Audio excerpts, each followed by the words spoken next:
You deceiver. You claim to be a child of God, yet you engage in relationships with men.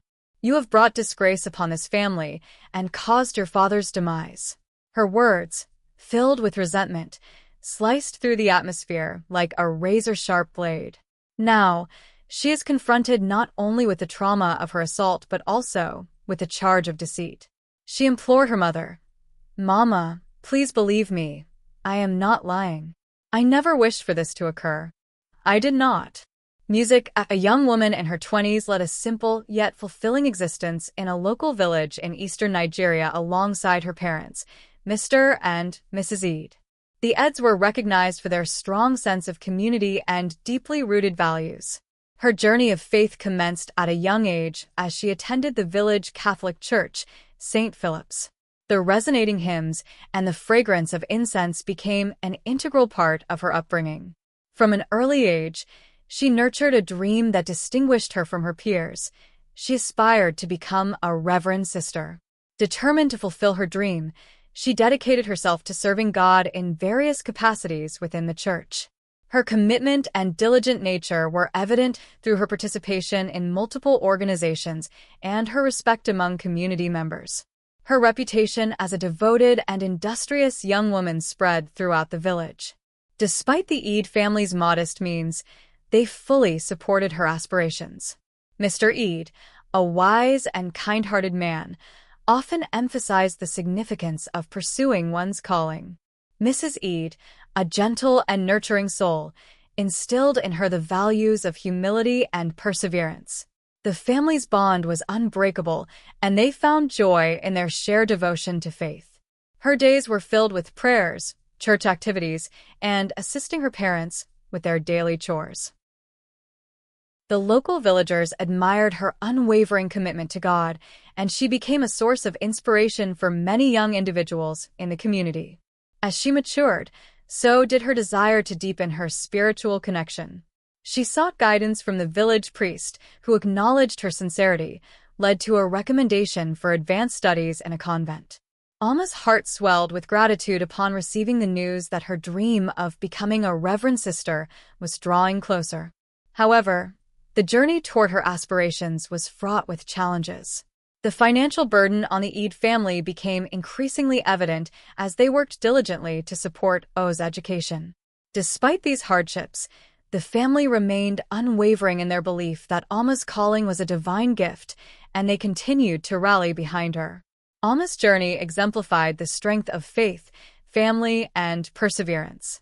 The day she finally entered the convent marked a momentous occasion for the village, symbolizing the realization of a dream nurtured within the embrace of a close-knit community.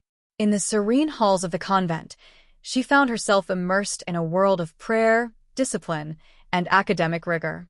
Her days were filled with intense studies, contemplative moments, and the comforting chants that echoed through the sacred corridors. Now a devoted novice, she embraced her new life with unwavering determination. Her kind-hearted nature and intelligence quickly distinguished her as a standout student. Uzoma's classmates admired her not only for her academic achievements, but also for the genuine warmth she extended to everyone around her.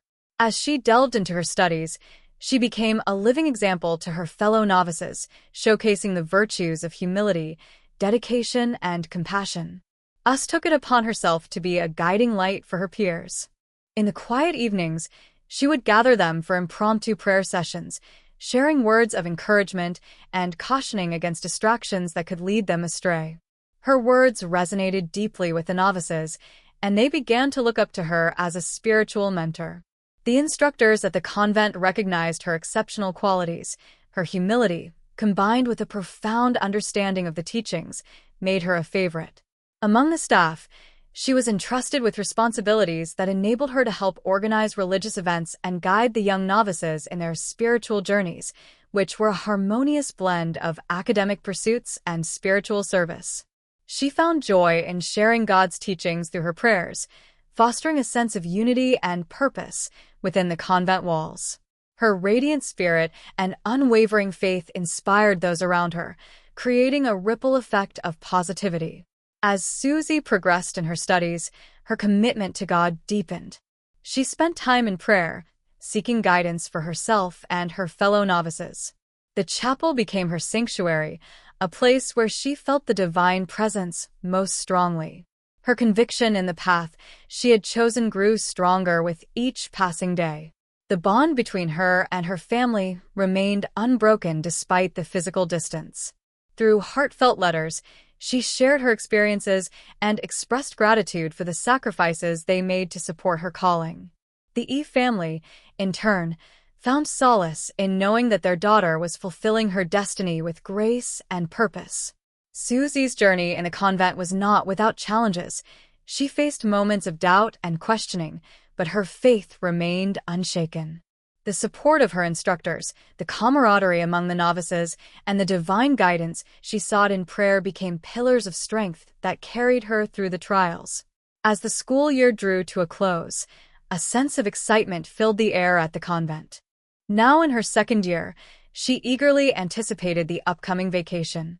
The prospect of returning home to her family brought radiant joy to her heart. As the final bell rang, signaling the start of the break, students hurriedly packed their belongings. With a smile that reflected both relief and anticipation, she joined her peers on the journey back to their respective homes. The familiar sight of the village, the scent of the earth after rain, and the laughter of children playing by the roadside welcomed her as she neared her hometown on her journey home. She came across friends she had not seen in months. The joyful reunions resonated with the shared experiences and connections formed within the convent world. However, amidst the genuine displays of happiness, a shadow loomed in the form of Ola, a girl who harbored resentment and jealousy in her heart. Unable to hide her envy, Ola feigned a warm welcome, concealing her true feelings behind a veneer of camaraderie. Sensing the underlying tension, she chose to respond with grace and kindness, remaining true to the values instilled in her by her family and the convent. Upon arriving home, she was welcomed by the familiar warmth of her parents, Mr. and Mrs. Reed. The joy reflected in their eyes mirrored her own, and they embraced with a profound sense of familial love. Her favorite dish adorned the table, and the family gathered for a hearty meal, relishing the simple pleasures of togetherness.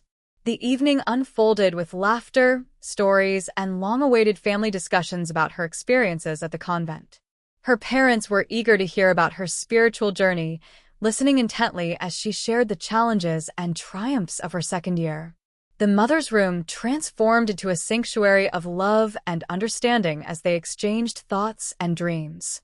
Her parents expressed immense pride in their daughter's growth and unwavering commitment to her calling, marveling at the woman she had become, shaped by the teachings of the convent and the values instilled by her family. In the flickering glow of the oil lamp, they celebrated the union of faith, family, and the enduring spirit of home. The days at home unfolded with a comforting routine for her and her parents. She willingly assisted her parents on the farm, the rich soil beneath her fingers connecting her to the earth and the valley she cherished.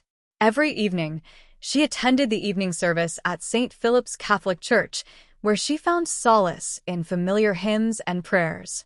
With her immense passion for teaching, she dedicated her evenings to her students, to the children's department in the church.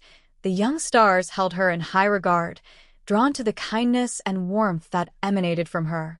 Us lessons transcended mere teaching.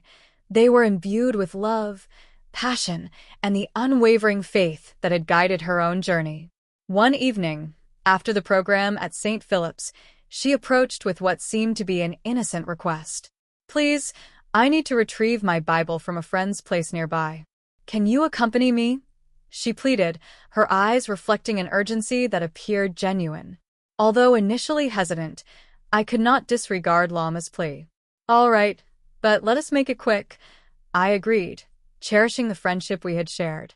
As we walked together down the narrow road leading to our destination, the fading twilight cast elongated shadows. Suddenly, a group of boys emerged from the darkness, and panic gripped me in an instant.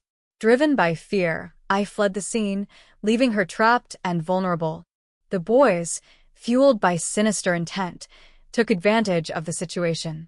She, a beacon of faith and innocence, endured a painful ordeal. Tears streamed down her face as she called out for help, her cries echoing through the night. However, her pleas fell on deaf ears, and the darkness seemed to close in around her. After the ordeal, bruised and broken, she mustered the strength to rise and stumbled her way back home, her spirit shattered, yet determination shone on her face. The journey home felt like an eternity, each step resonating with the pain she carried within. Her parents anxiously awaited her return, growing concerned as the night wore on.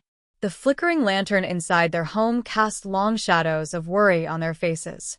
When she finally arrived, she looked into the eyes of her worried parents, but could not find the strength to share her harrowing experience. Quietly, she retreated to her room, locking the door behind her. Alone in the dim light, she allowed the tears to flow freely, her cries echoing the questions that resonated in her heart. "Why, God, why? Why did you let this happen to me?" she whispered, her voice choked with emotion. The room, once a sanctuary, now bore witness to the anguish of his soul, writhing with an inexplicable twist of fate. In the days that followed, the Eid household was enveloped in a heavy silence. USA, burdened by the weight of her pain, struggled to find the words to convey the depth of her suffering. The incident had left scars not only on her body, but also on her spirit. Weeks passed, and the burden of the traumatic incident that Z endured continued to weigh down on her spirit. The impending return to the convent school loomed, and Z found herself battling an unseen force, a sickness that left her weak and drained.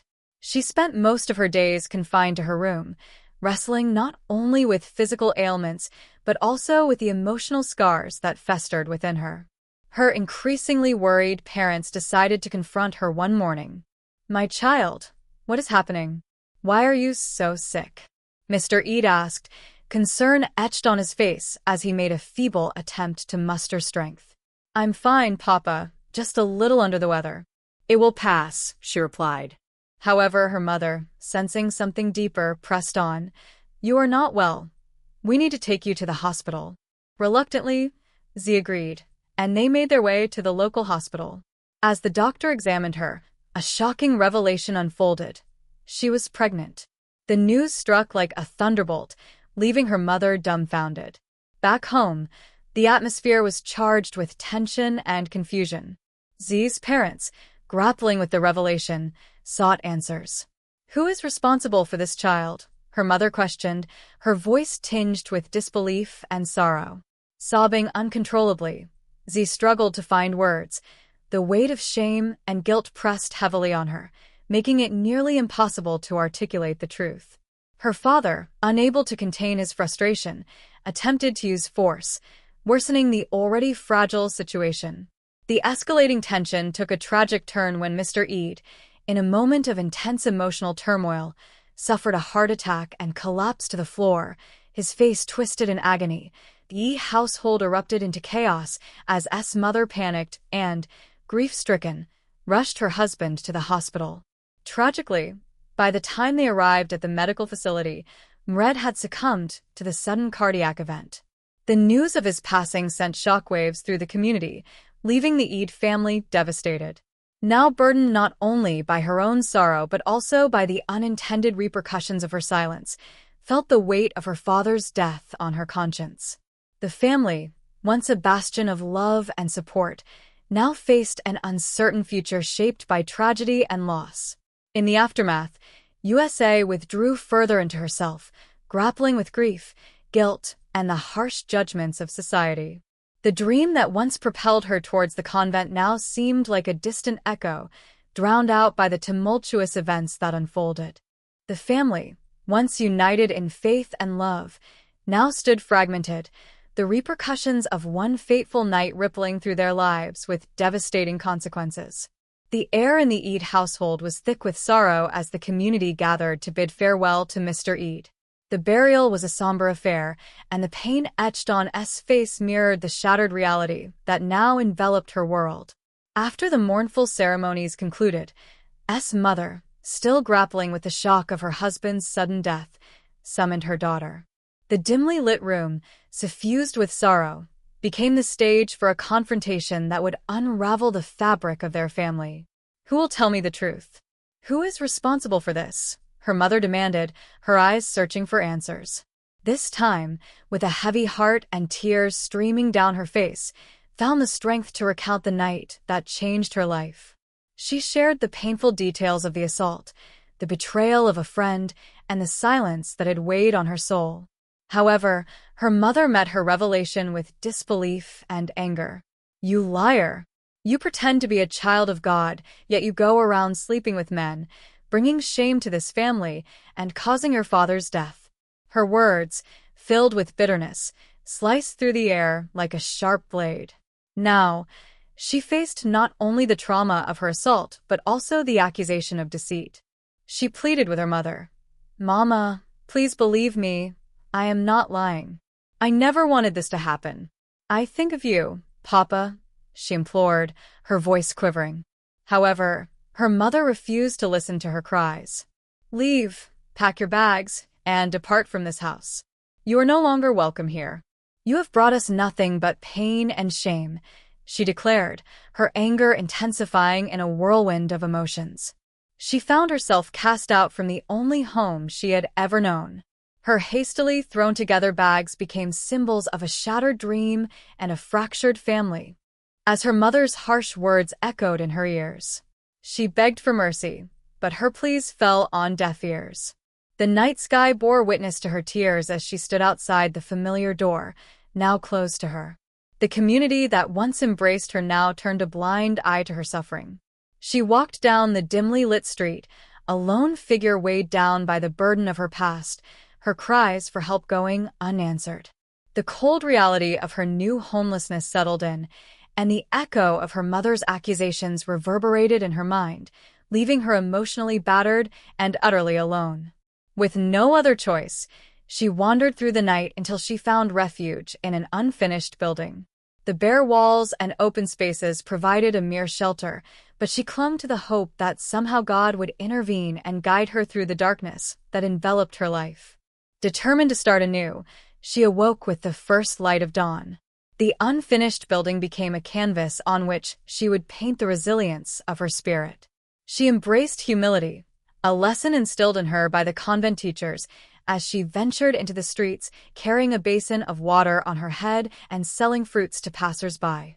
The streets once familiar within the embrace of our community, she now found herself on a stage where her struggle for survival unfolded.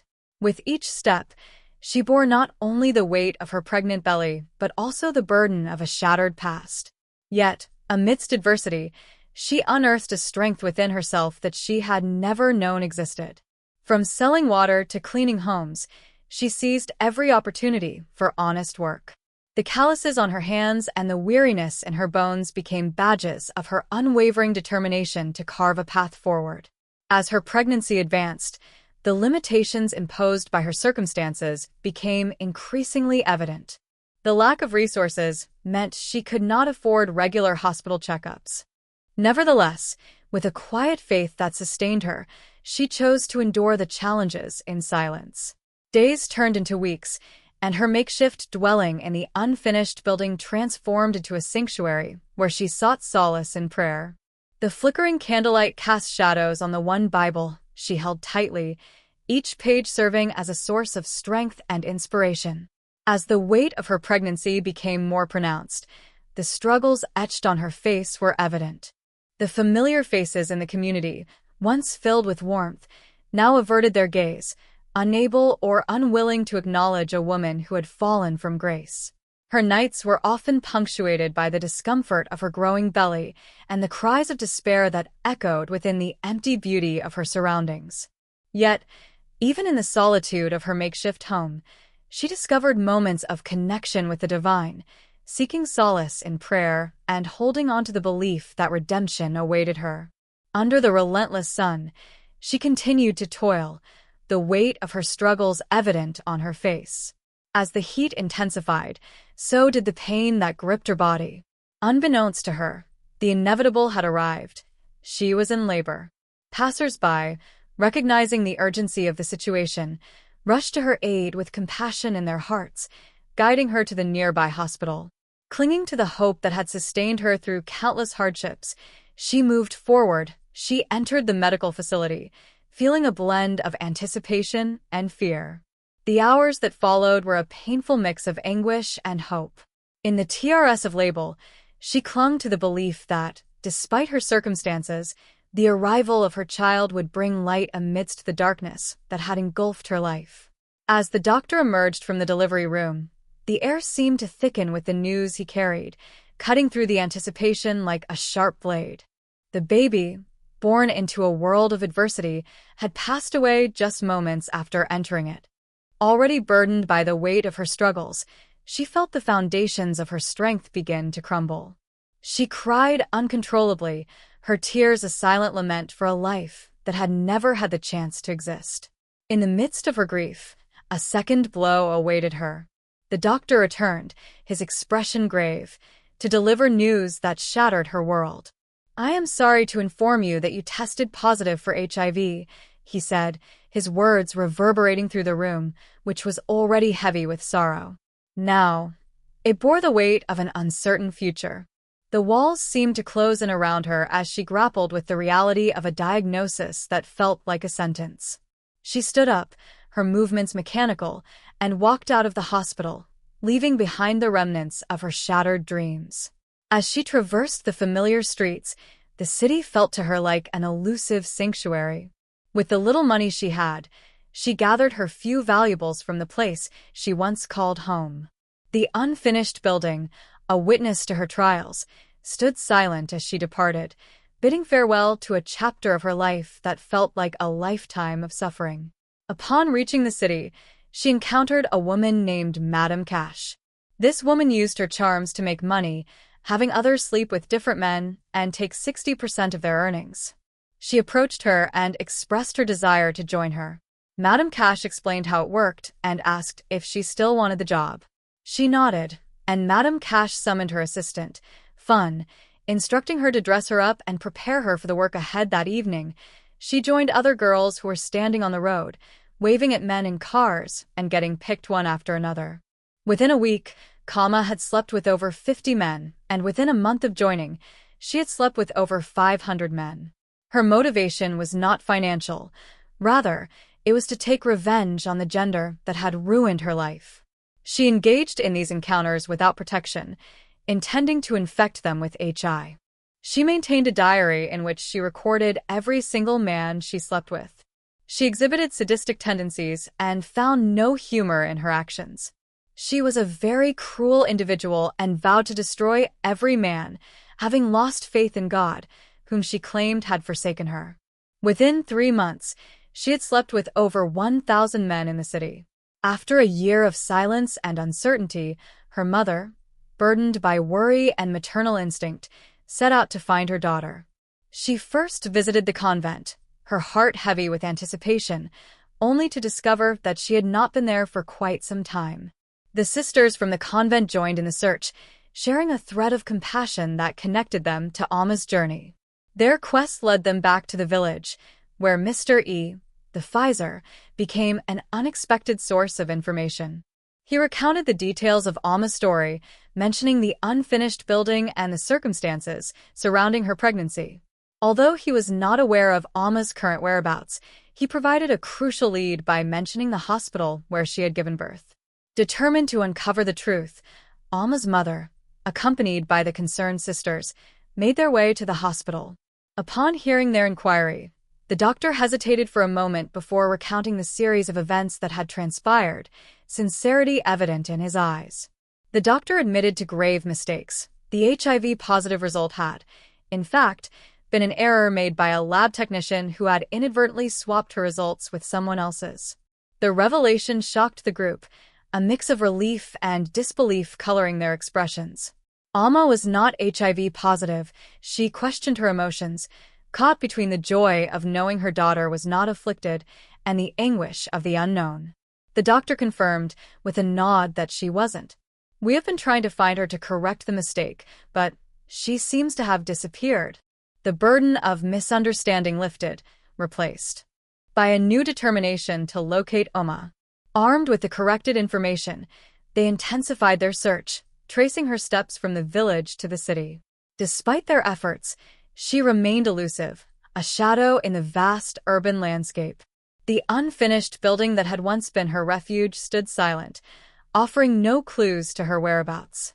Days turned into 2 weeks, and the search was fueled by concern and a mother's unwavering love as she combed through the labyrinthine streets of the city, which buzzed with life. Z's mother clung to hope, resolute in her desire to reunite with her daughter. The sisters from the convent, driven by compassion and a shared sense of responsibility, vowed to support her until Uzoma was found. As Z navigated the bustling streets of the city, a familiar voice calling her name halted her hurried steps. A girl from her village, eyes wide with astonishment, stood before her.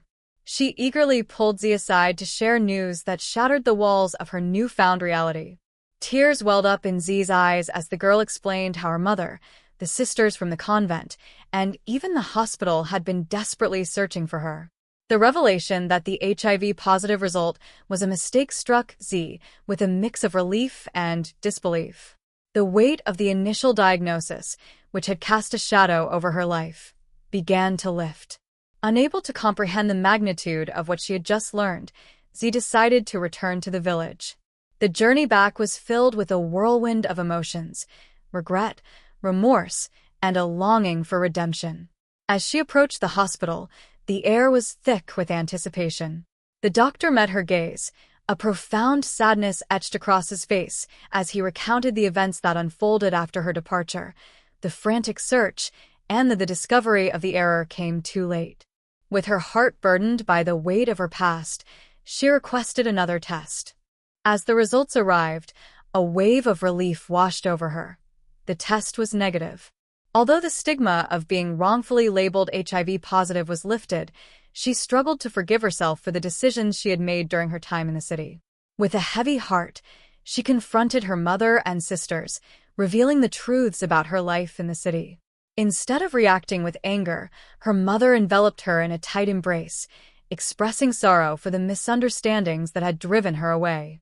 The sisters, standing in solidarity, reminded her that seeking forgiveness was the first step toward redemption. Us' journey took a new direction as she returned to her roots that night. Driven by a profound sense of remorse and a yearning for forgiveness, she found herself in the quiet sanctuary of the church. Kneeling before the altar, she poured out her heart in confession, seeking solace in the divine mercy she had once cherished. As the night unfolded, humbled and repentant, she sought refuge in the chapel. The echoes of her whispered prayers reverberated through the sacred space, a plea for forgiveness and guidance. The darkness outside gradually yielded to dawn, and with the first light, Us emerged from the chapel as a changed woman. The journey toward redemption had just begun. The village, once a witness to her dreams, struggles, and mistakes, welcomed her return with forgiveness and compassion. In the warmth of her mother's embrace and the shared prayers of her sisters, she embarked on a path of healing, seeking the face of God to guide her toward a future shaped by redemption and forgiveness. In the tranquil embrace of the village, a twist of faith unfolded as Us, driven by remorse and a longing for redemption, burst into her compound the next day. Her cries for help reverberated through the air as she confessed to being the architect of Alma's tribulations in a moment of unfiltered honesty. Revealing her truth, the intensity of her jealousy revealed her admission of orchestrating the pregnancy and the subsequent turmoil that Ama had endured. Ama and her mother stood in a blend of surprise and sorrow, with hearts touched by forgiveness, urging her to seek redemption from a higher power. The weight of her confession served as a poignant reminder of the consequences that envy and malice can bring. Weeks later, a visit from the sisters of the convent marked a pivotal moment in her life. With forgiveness in her heart and a renewed sense of purpose, she embraced the opportunity to return to the convent, closing the tumultuous chapters of her past. She embarked on a path of healing and service, and over the course of 2 years within the sacred walls of the convent, she was shaped into the reverend sister she had always aspired to be. The culmination of her journey was celebrated in a graduation ceremony where she emerged not only with a diploma but also with a spirit refined by the challenges she had faced. Assigned to St. Philip's, the very church that had been a cornerstone of her faith, she embarked on a mission to share the transformative power of forgiveness and redemption. Her presence became a beacon of hope for the young souls seeking guidance, and the echoes of her teachings resonated through the corridors of the church. Her mother, a pillar of support and love, rejoiced in witnessing her daughter's triumphs, yet a bittersweet note lingered in the absence of Mr. Reed, casting a shadow over the celebration. In her new role as a Reverend Sister, she offered solace and strength to her mother, sharing in the joy of the moment even amidst the weight of painful memories. As AMA dedicated herself to God's work, the village witnessed a remarkable transformation. Young lives touched by her guidance discovered new purpose, and the legacy of forgiveness and redemption became a lasting testament to the resilience of the human spirit. In the quiet moments of prayer and reflection, who paid tribute to the memory of our Father by envisioning his presence among the esteemed audience that commemorated our journey. The remnants of love and faith, which had previously withered under storms, now stood resilient, serving as a testament to the lasting strength of forgiveness, redemption, and the unweaving grace of God. The moral of this narrative revolves around forgiveness, redemption, and the transformative influence of faith.